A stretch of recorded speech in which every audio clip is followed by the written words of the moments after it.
Hello, ఏమమ్మా ఇందిరా, నేను ఎన్ని రోజులైంది హాస్పిటల్కి పోవాలమ్మాయి అని చెప్పి. పిల్లకాయలకు బాగలేదంటే పట్టించుకోరు, ఈరు.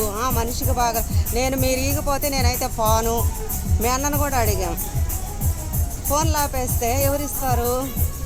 ఉన్న నగలన్నీ శ్రావ్య పొలంలో పెట్టి నేను ఇంక రోజు చంచనే అడగాలనా? అన్నమే కదా తింటారు అందరా. మీకు బాగలేకపోతే వెళ్ళరా మీరా? బాగాలేదని చెప్పి నిన్నంతా పండుకోనుంది మా అమ్మ. ఆమెది 85,000 ఇచ్చున్నది. దాంట్లో ఎవరు పాటికి వాళ్ళు తీసుకొని ఫోన్లు ఆపేస్తే ఇదే నేర్పించింది మీ అమ్మ మీకు. 3 గంటలు పట్టద్ది రావాలంటే ఇళ్ళకి. నేను కొద్ది రోజులు చూస్తా, ప్రభావతమ్మ వాళ్ళ ఇంటికో లేకపోతే మీ స్వాతినో అడగతా అంతే. 16 లక్షల అప్పులు కట్టాను ఈ నెలకి. 3 ఏళ్ళు అయింది మీ స్వాతి గెలిచి. 22 సవర్ల బంగారు. నాకేమి అంతలేని ఆస్తులు సంపాదించలేదా? ఎవరేడా? మీ పుణ్యం అత్తగారి ఆస్తి కూడా లేదు, కాలు పెట్టిందిలే. మా బిడ్డలు నీదుల్లో పెట్టారు మీరు. మా పిల్లోడు అసలు ఇంటికి రావడం లేదు తెలుసా? ఏంది ఎవరు పడితే వాళ్ళు డబ్బులు అడుగుతున్నారు, ఎందుకు వేయించావు నా చేత అని. అందరూ ఏదో జాబులు చేస్తున్నారు అనుకుంటాడేమో, పెద్ద తగులు పెడుతున్నాడు వాడు ఇంట్లో. నా చేత ఎందుకు చేపించి నన్ను ఎందుకు మా అందరి చేత అడిగిస్తున్నావు నువ్వు? ఇప్పుడు కూడా లేడు వారం 10 రోజుల నుంచి. బిడ్డలను వదలలేదు మీరు. ఆడపిల్ల పెళ్లి చేసుకుంటున్నామంటే పెళ్ళంటే ఇవి కూడా ఈరా? ఫలానా చేసుకోవాలా అది ఇది పెద్ద తెగ చెప్తారే మీరు. ఆ డ్రామాలు అంతా డ్రామా కంపెనీ పెట్టుకున్నట్ట. పెళ్లి చేసుకొని ఉంది కదా బాగలేని పిల్లకే. మీరు గమ్ముకుంటే అవదు.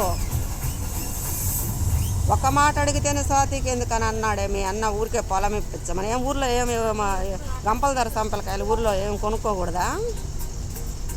ఇంకా 10-20 ఏళ్ళు అయితే ఎవరెట్టిపోతారో, రేపు తెల్లారికి ఎవరెట్టిపోతారో. తర్వాత అయినా ఉంటారు కదా ఎవరో ఒకరు. రాసి ఇచ్చేసారు ఊరు మీకు.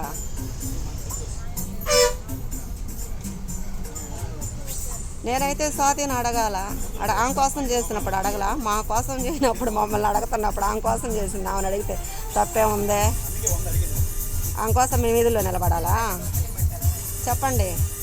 మీ కూతురు కోసం నిలబడాలనా లేకపోతే మీ శ్రావ్య కోసం నిలబడాలా? మా పిల్లకాయలు వీధుల్లో బాగలేదంటే ఫోన్లు ఆపేస్తారు మీరా. నేనైతే వెళ్ళను, వెళ్ళేదే లేదు. మీరు ఇచ్చినా కూడా ఒక 20-30 ఏళ్ళకి ఇచ్చినా కూడా మెడలో తాడేసేదే లేదు. గుర్తుపెట్టుకోండి. అట్టే వచ్చి కట్టుకోండి. ఎవరెవరికి తీసుకున్నారో వచ్చి కట్టుకోండి. మీకు అంత అంతులేని ఆస్తులు కదా. కొంటుండారో అమ్ముతుండారో మాకు తెలియదా? కొంటుండారో అమ్ముతున్నారో అప్పులు ఎందుకు కట్టరు మీరు? మీ స్వాతి కోసం అప్పు చేయించారు, గెలిచారు. మేము గెలిపిస్తే కదా కాళ్ళు ఎగరేసుకొని తిరుగుతుండారా? బిడ్డ రగలిచ్చి 6 ఏళ్ళు 60-70 వేలకు కొనుక్కొని 260కి అమ్ముకున్నారు. లాభమే కదా. ఈరోజు ఇంకా రేట్లే పెరిగాయి కదా. మా బిడ్డ నోట్లో మట్టి కొట్టే. 6 ఏళ్ళు పెళ్లి చేసుకోబడలే పిల్లకి. మీ అన్న పెద్ద కూతురు శ్రావణి సంధ్య రాణికి చేయలే పెళ్ళే 22 ఏళ్ళకే. మేము చేసుకోబడలే. మీకు అన్నీ కరెక్ట్గా జరిగిపోవాలంటమ్మా. 2 నెలలు అని బాధ్యతలు మీ అమ్మ చెప్తుందా? అడిగి ఇచ్చారని. హాస్పిటల్లో తప్పక మిగతా అన్నీ అడుక్కుంటే ఇచ్చా నేను. అది కూడా అడ్డం ఉండే అప్పు తీసి ఇచ్చా నేను.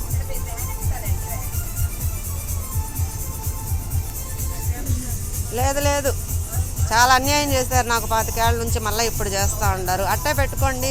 స్వాతిని ఎందుకు అడగకూడదు? మా ఆయన నాకేమన్నా ఖర్చు పెట్టినాడా? హర్షాన్ని ఎందుకు అడగకూడదు? మీ కొడుకు ఉద్యోగం ఇప్పించి నా కొడుకు పోయింది, ఇప్పుడు నా కాడ ఇప్పిమంటున్నాడు. వచ్చి ఇప్పియండాడా? మీ కూతురు వల్ల మా పిల్లకాయలు నష్టపోయారు. ఏడబడితే ఆడు అడుగుతున్నారు డబ్బులు. అన్నీ మంచిగా చేసినా కదా. నేనా కారుల్లో తిరిగేవాళ్ళు ఏందమ్మా హాస్పిటల్కి డబ్బులు ఇవ్వండి.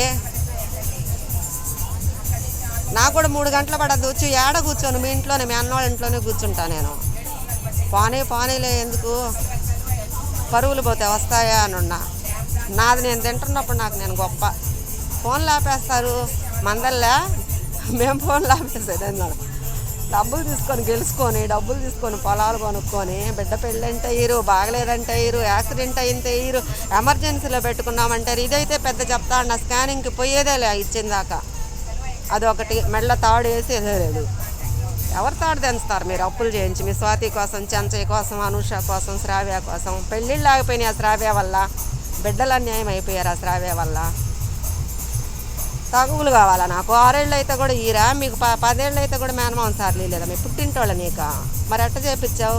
నువ్వు చేపించి కూడా 6 ఏళ్ళు అవుతావు అప్పులు చేపించి. ఇట్లాగా పట్టుకొని పెట్టుకోండి అట్ట. నాకు ఎవరు పడలే, మీ ఇంటికే వచ్చి కూర్చుంటా. పెద్దోళ్ళు ఎవరు పడలే నాకు. ఆడే కదా అడగతామన్నే. అప్పుడేదో చేసేసాంలే గమ్ముకొండారు అందరూ అనుకుంటే, ఇప్పుడు ఆమెకి అడగతా, స్వాతిని అడగతా. అమ్మ నీ కోసమే కదమ్మ చేసింది అప్పు, కట్టవమ్మా, లేకపోతే మీ అమ్మ కట్టద్దే, మీ నాయన కడతాడు, అడగాలి కదా ఆమె. ఇప్పుడు అడగతా కదా ఛాన్స్ అయినట్టే. ఆ రోజు చెప్పినాను పద్ధతిగా, మాకు ఒక 2 ఎకరాలు ఈ అమ్మాయి పిల్ల పెళ్లి చేసుకోవాలి, అమ్మాయిని కూడా ఇచ్చున్నాము.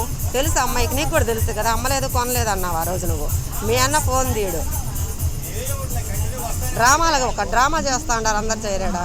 అప్పులు చేయించి మా ఇంటి మీదకి పంపించి అప్పుల వాళ్ళనే. ఆంజనేయుల స్వామి మీద ఒట్టేసి చెప్తాండి, ₹1 మాది కాదు. వచ్చి కట్టండి. నేనైతే హాస్పిటల్కి పోయేది లేదు, మెడలో తాడు వేసేది కూడా లేదు.